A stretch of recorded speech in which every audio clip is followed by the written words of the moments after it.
I want to hear you say it in front of them." The room stilled, all eyes fixed on the woman at the end of the oak table. Her hand hovered inches above the folder, fingers rigid.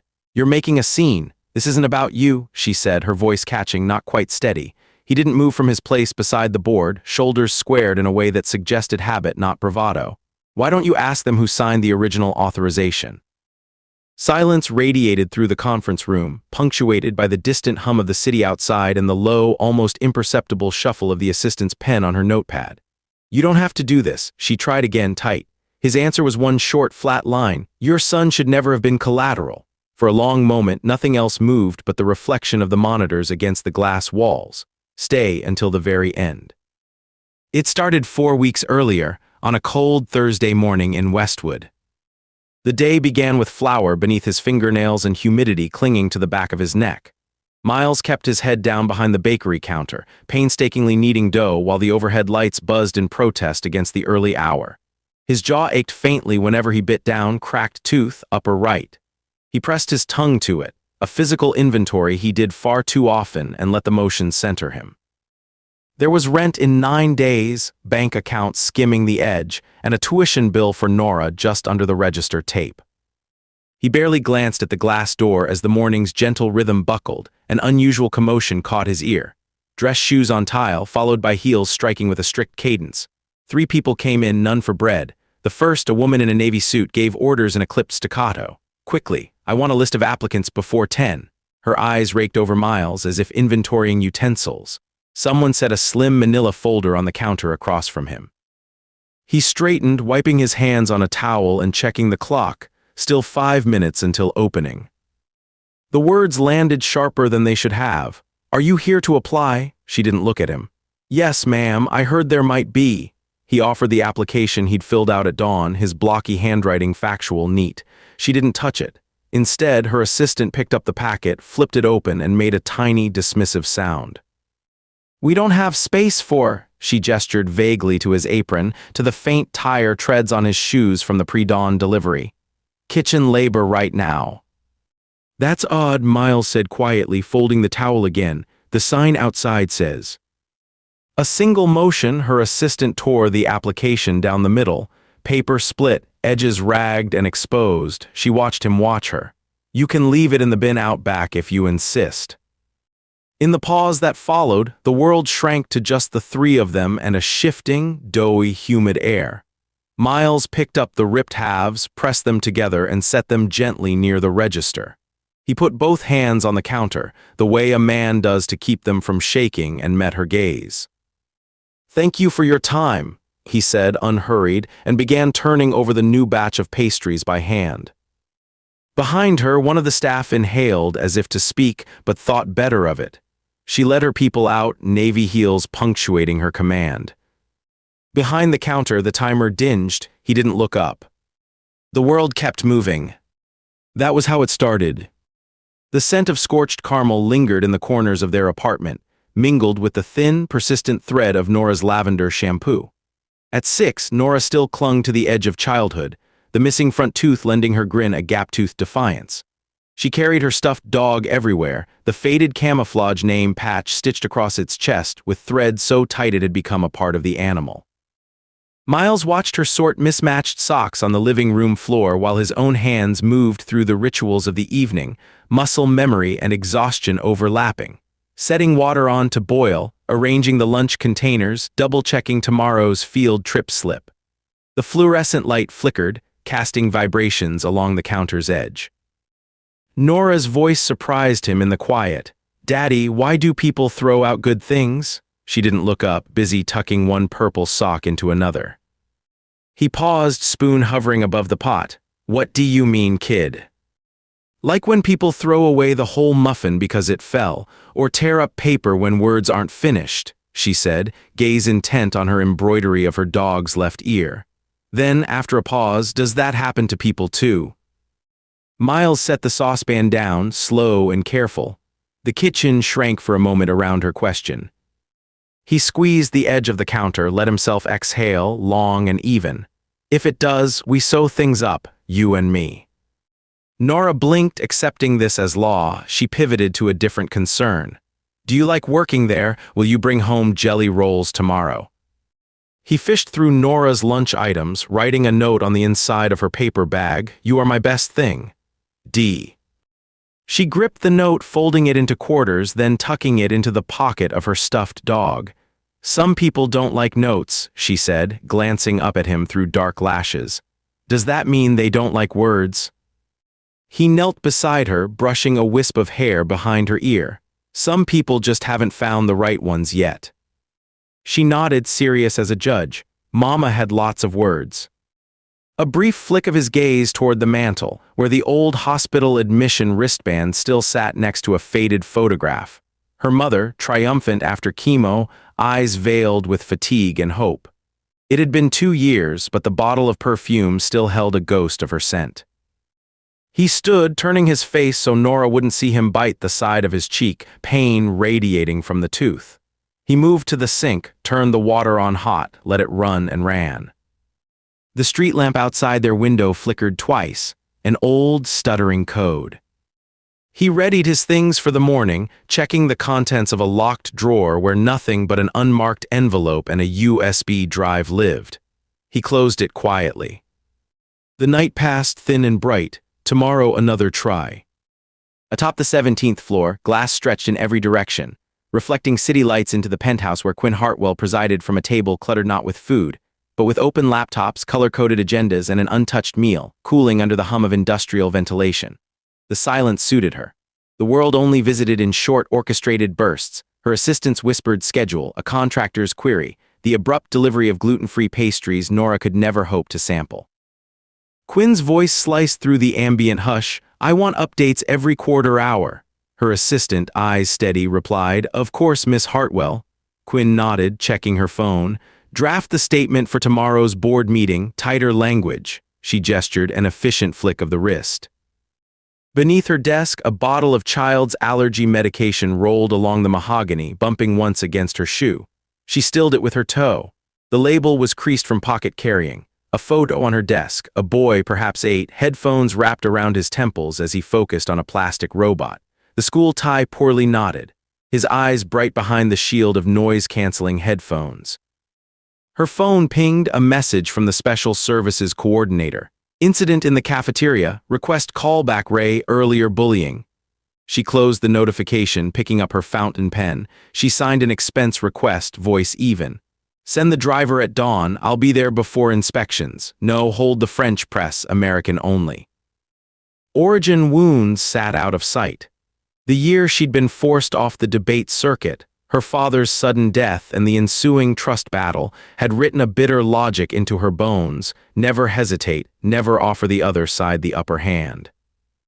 Tonight, she reviewed the applicant slate, scanning for anything familiar, anything she could exploit or assign to someone else. When she reached Miles Layton's name, a late submission, incomplete, she frowned. Send this one to the bakery file, or recycling if that's still protocol, she told her assistant, pen tapping on glass. Will do, Miss Hartwell, the assistant said, looking for her reaction. There was none. Later that night, staring out over 1,000 indifferent windows, Quinn allowed herself one vulnerable breath, the medication bottle still rolling between her fingers. She let it fall, then called for the driver. The next day's board would be intolerant of the unready.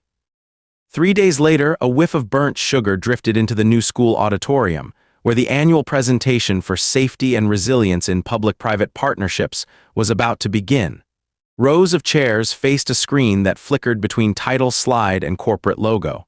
Miles, in his bakery whites, had agreed to run coffee from the kitchen to the podium. Someone stormed in, a maintenance worker, sweat stippling his brow. System controls glitched, presentation keeps stalling. A hush swept through the crowd as technicians hunched over laptops, each in turn surrendering with a shake of the head. Quinn Hartwell hovered near the front row, a study in impatience. This needs to be handled, now, she glanced at her assistant. Find someone useful, quickly. The technician's voice rose, flustered. We tried the obvious, the cable, the router, the drive, nothing. From the periphery, Miles placed a thermos on the table, eyes flickering toward the feed. A pattern leapt out, Every 50 frames, the screen glitched at the timestamp. He tapped a key, navigated behind the scenes, then murmured, "It's not the drive, it's the firewall script. There's an injected process throttling output every 5 seconds." 3 techs stared. The maintenance worker blinked twice. "You're a baker," one ventured.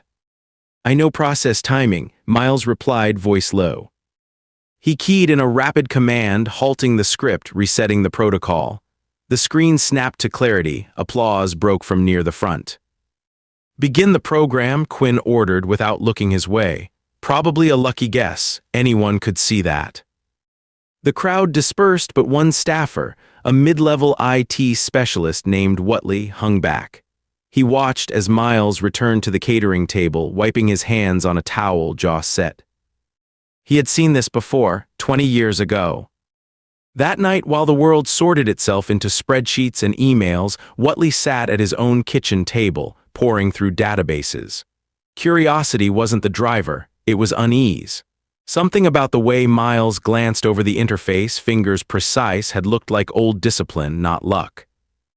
Company records produced nothing but stubs, a bare resume, gap years, bakery stints. Whatley keyed deeper. Cross-referencing the school's vendor files, he uncovered a single unsigned letter. Miles Layton, previously hired, offer declined 6 years earlier. No reference. Just a note in the margin, family obligations, regretfully declined. He searched public filings next. Patent lists, board rosters, campaign donations. The public trail ended 6 years ago, but one record, a photograph, showed Miles in a gray suit standing beside a charity gala's endowment notice. Next to him, a woman, his late wife perhaps, leaned into the frame. A phone buzzed, jolting Whatley from his search. From his open window, the low, loyal hum of Westwood's traffic pressed in. Across the city, Nora sat at the narrow dining table drawing stars on the edges of her spelling worksheet. When she finished, she scooted her chair, gripping her stuffed dog. "Daddy," she called, voice thread-thin. "When people hurt other people, do they really mean it, or do they want to say sorry after?" Miles halted, dish in one hand, towel in the other. He didn't respond immediately. He set the plate down, deliberate, careful. "Some people don't remember to say sorry, but we do, don't we?" She gave her dog a small squeeze, the name patch bunched between her fingers. "Sometimes the mean people look lonely." "Maybe everyone needs a friend, even the ones who hurt us," he offered, more to steady her than himself. The FDA deadline now filled their calendar's horizon, 30 days till the approval window slammed shut. He circled the date in red, a line like a warning bell. That week the pressure inched up. A woman from the school board's operations team, Quinn's enforcer, eyes unreadable, appeared in the bakery lobby. She addressed Whatley as he crossed the corridor. "Which of you is responsible for system security?" "I am," he replied, standing his ground. She checked her phone. "Make sure your friend knows his place. Unions can't cover private embarrassment, and we don't appreciate interference." He met her stare, unblinking. "Who's embarrassed? The system's working thanks to him." A sliver of a smile broke her expression. "Don't get comfortable." He relayed the conversation to Miles that afternoon, voice low. "She's pushing hard. You didn't just fix a script, you undermined her show. They'll notice." Miles shook his head, setting a croissant onto the rack. "Not taking their money, just did what I saw." "Doesn't matter, they assume you want something bigger." "I have what I need," Miles said, gaze drifting to a drawing Nora had made, him, the stuffed dog, beneath 3 glowing stars. Whatley raised his mug in acknowledgement. Across the city, a new file appeared on Quinn's desk, marked urgent. Retaliation began with petty force. Miles yanked off the bakery payroll by a surprise city audit. A formal notice, his presence at the school no longer welcome. The apartment block's garbage pickup missed his floor for 3 pickups straight, and a half-hearted eviction warning fluttered in his mailbox. The boardroom became a forum for public performance. Quinn invited half the parent-teacher committee to watch as she formally addressed the systemator who prefers kitchens to compliance. "Ladies and gentlemen," she began, tapping her index finger on the touchscreen. This is what happens when we let personal bias override process. Miles stood at the back, apron off but posture easy, hands laced behind his back. He counted the seconds in his head, 40 till the next bureaucratic blow. She gestured to him. Would you care to explain why a baker is critiquing our cybersecurity? He met her gaze evenly, voice level. If your vendors don't mind, I'm happy to step aside. There was a beat. She turned the conversation, dismissing him as an enthusiastic volunteer out of his depth. Whatley caught up to him by the elevator. They're not letting go. This isn't about the scripts anymore. Miles asked, can you keep Nora on her teacher's roster another month? I'll try should you leave town. Already did that once, Miles replied, folding a slip of paper in his pocket. Didn't work. Whatley nodded, jaw tight. You still have that number. Miles smiled just barely, if needed. He dialed, then paused at the prompt. This is Miles, yes, you can come now. He ended the call, throat dry. That afternoon, as Nora waited for him, a new substitute teacher checked attendance and found her quietly coloring in the corner, her stuffed dog on her lap. You all right, Nora? She nodded. I'm not supposed to talk to strangers, but my daddy says sometimes strangers are friends who don't know it yet. Back at the apartment, Miles paced, his finger pressed to the cracked edge of his tooth. He should not have made this her problem. 4 weeks from that first collision, the Westwood School Board convened for a special evening meeting. Press, parents, and members called, agendas circulated with cryptic urgency. The invitation read only, critical compliance review, attendance mandatory. Glass walls revealed a city in twilight, a maze of cars, neon bodies streaming toward trains. Inside, a war of posture and protocol. Quinn sat at the head, her tailored suit immaculate, every tick of her pen deliberate. Miles entered last, guided by Whatley, no apron this time. His shirt was crisply pressed, a watch near his wrist, the face worn with age, glimmered in the cool light. He carried nothing but a single folder. The moment stretched, Quinn directed her opening to the crowd. We're here to address security lapses, mitigating reputational and material risk to children and families. Her voice was steel. We will have public comment, but first, clarification. At her nod, the board's compliance officer hit a key. The monitor flicked through a sequence, security footage from the day of the presentation. In each angle, Miles traced lines of code, eyes moving with practiced certainty far beyond a part-time kitchen worker. The assistant's voice cut through. The credentials attached to this session were cross-verified with records held by the Department of Defense. She lifted a packet. Mr. Layton's service record, honorable discharge with history of cyber operations attached. Gasps, then dead quiet. Quinn's knuckles whitened around the folder. The color left her forehead, draining down into her pressed collar. That history was sealed, she said, not quite a question. I never asked for recognition, Miles replied, gaze fixed. Why didn't you tell anyone? We have policies. From the end of the table, Whatley spoke quietly. Some people serve in silence. Quinn tried to regain her ground. Are you implying I knew? Miles stepped forward, voice low but carrying. I want to hear you say it in front of them. A tremor ran through her hand. You're making a scene, this isn't about you.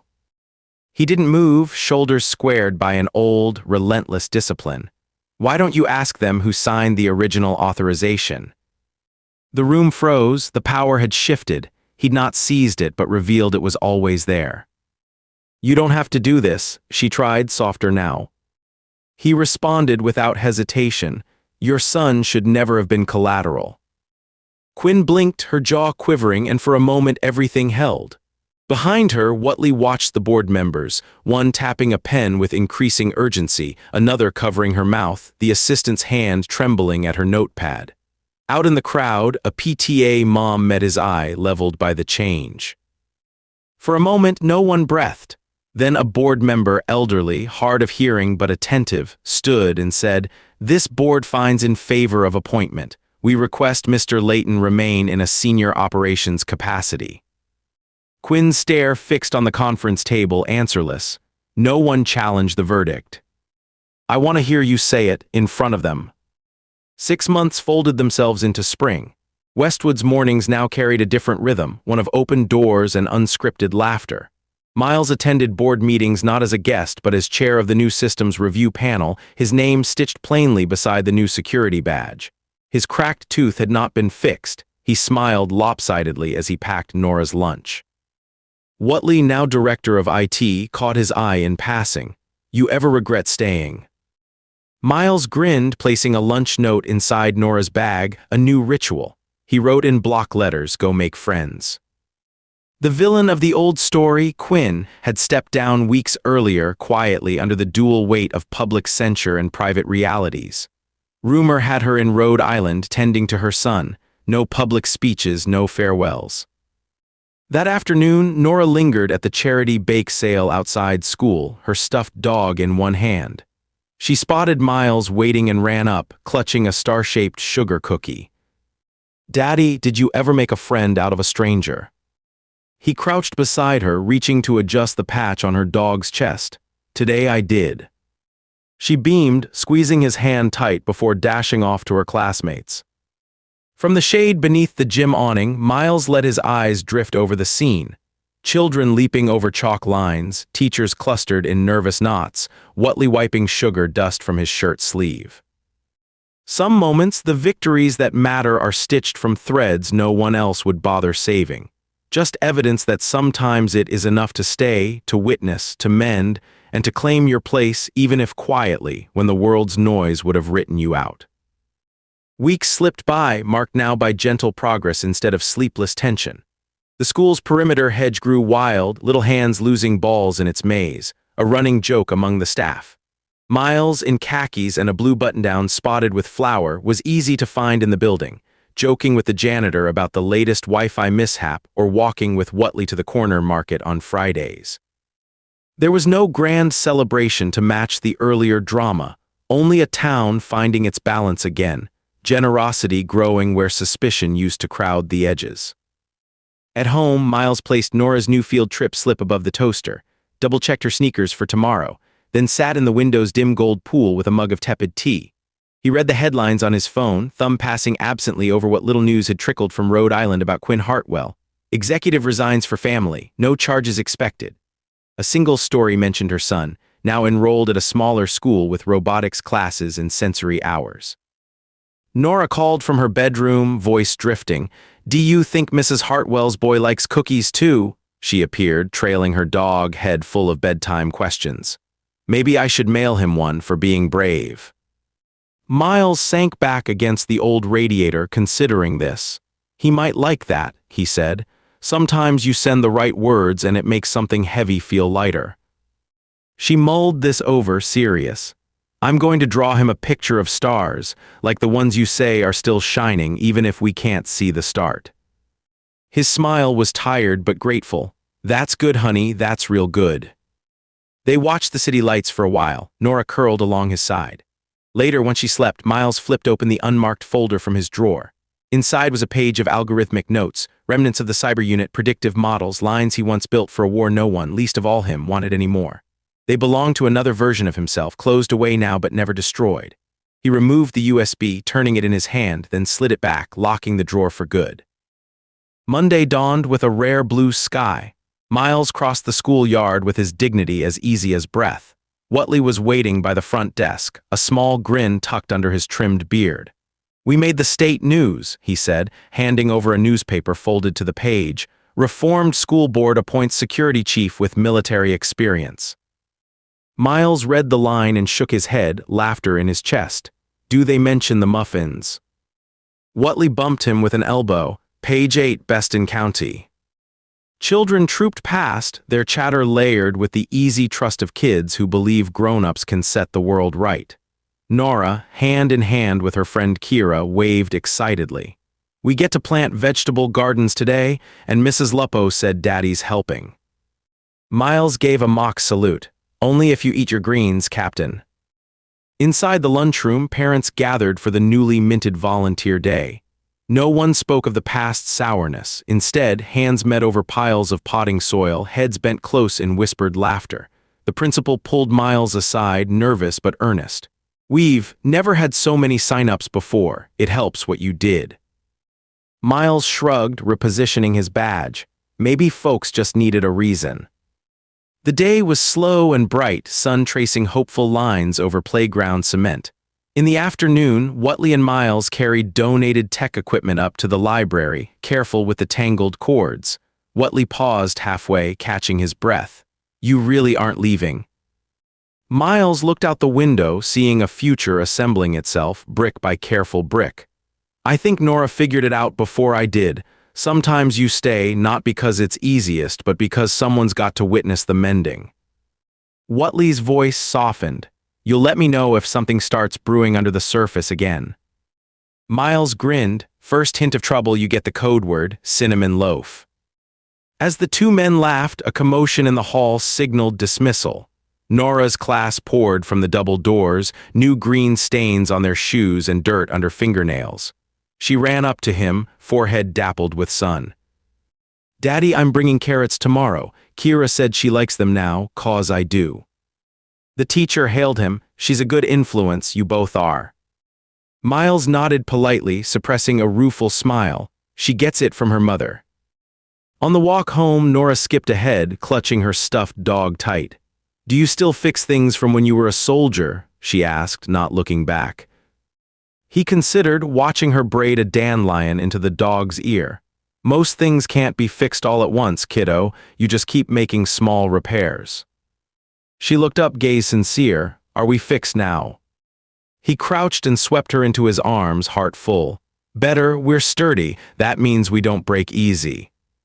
Nora giggled, boot heels clapping along the concrete. Sturdy together. As dusk pressed violet across the rooftops, Westwood felt, at last, like a place worth claiming. The old bakery had reopened under new management, the sign in the window reading, "Community hired here." Each Sunday, Miles and Nora walked past, sharing a pastry and smiling at the queue of local teens behind the counter. Sometimes, as he watched her break off the sugared edge of a roll for the dog's stitched mouth, he glimpsed the resilience threaded through every moment. The silent strength of Whatley's friendship, the fatigue in the principal's eyes softened now by hope, the quiet redemption of a mother reconnecting with her son many states away. None of it had come loud or easy. There was no grand apology from Quinn, no restoration of stolen time or lost money. Their world had been repaired not by justice alone, but by persistence, by Nora's small mercies and the unwillingness to vanish when it hurt. One rainy Saturday, a letter arrived, neat script on the envelope. Inside, a child's crayon drawing, blue stars burst across a green sky. Tucked beneath it, a single line, blocky and unsure. "Thank you for helping my mom. I miss her. Maybe I can visit Westwood someday. E." Miles let Nora read it first. She grinned, hugging the letter to her chest. "See, Daddy, sometimes strangers are just friends in the waiting room." He pressed his mouth to her hair, letting her wisdom settle between them. Outside, thunder rolled, gentle and deep, and the streets shimmered clean in its wake. Westwood, imperfect and sprawling, buzzed with bright electric possibility. Miles stood at the window, watching headlights blur in the dusk, knowing that tomorrow would not ask him for more than he could give, not as a soldier, not as collateral, only as a father, a neighbor, a man who stayed. He set the folded letter beside the photograph on the mantel, a new artifact, gently laid atop the wristband and fading perfume. It belonged in the collection of things worth saving. Nora, finished with her stars, tugged at his sleeve, her voice already drowsy. "Can you tell me a story? A good one, where the hero stays home." He gathered her close, settling into the soft, familiar light. "Once," he began, "there was a hero who fixed what others would throw away."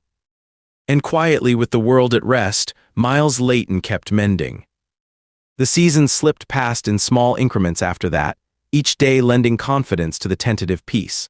Miles grew accustomed to early board meetings and late kitchen hours, no longer shadowed by old fears. The bakery flourished with teenagers and retired neighbors trading recipes and laughter. Nora thrived, her artwork lining the school corridors, her little dog patched again and again with new stitches of colored thread. One crisp morning, as frost twined along the corners of the apartment windows, Nora raced in waving an envelope.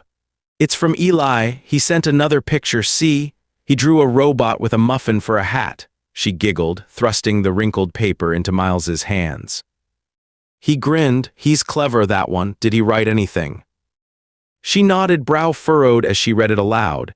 "Dear Nora, thank you for the cookies. My mom says we might visit this summer. I'm nervous, but she says your town is friendly. Maybe we can build robots together, from Eli." Miles felt something tighten in his chest, a stitch cinched and strong. He looked at his daughter, her eyes dancing with hope. "Would you like that, kiddo?" Nora nodded vigorously. "Can he meet Whatley too? And you could show him the bakery and the garden, everything." "We'll do all of that," Miles promised, ruffling her hair. "Maybe even a picnic by the river. No grown-up rules, except don't let the robots eat all the muffins." She burst into laughter, the sound ringing clear down the hall.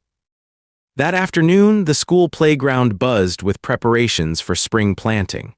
Miles crouched beside Nora and Kira as they tucked carrot seeds into the soft earth. Whatley ambled up, balancing a tray of new routers atop a pot of blooming tulips. He lowered his voice as the girls dashed off, cheeks pink. "You see the look in Quinn's kids' letters?" he asked, glancing at the brown envelope now dirt-smudged in Miles's pocket. "That's a kind of healing even this place can't measure." Miles nodded. "We build it piece by piece quietly." A sudden gust scattered soil and petals alike. Nora's laughter spilled across the playground, Eli's crayon robot clutched in her muddy hand.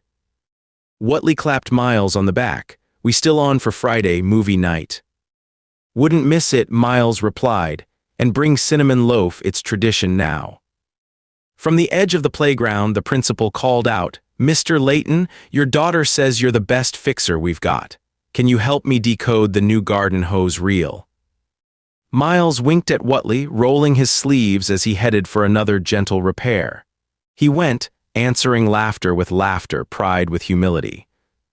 Spring sunlight caught the pane as Miles looked back, catching Nora's beaming face. He realized, finally, what it meant to be home, not to escape old stories, but to write better ones in company, day after ordinary day. He exhaled, the air bright with possibility, and got back to work.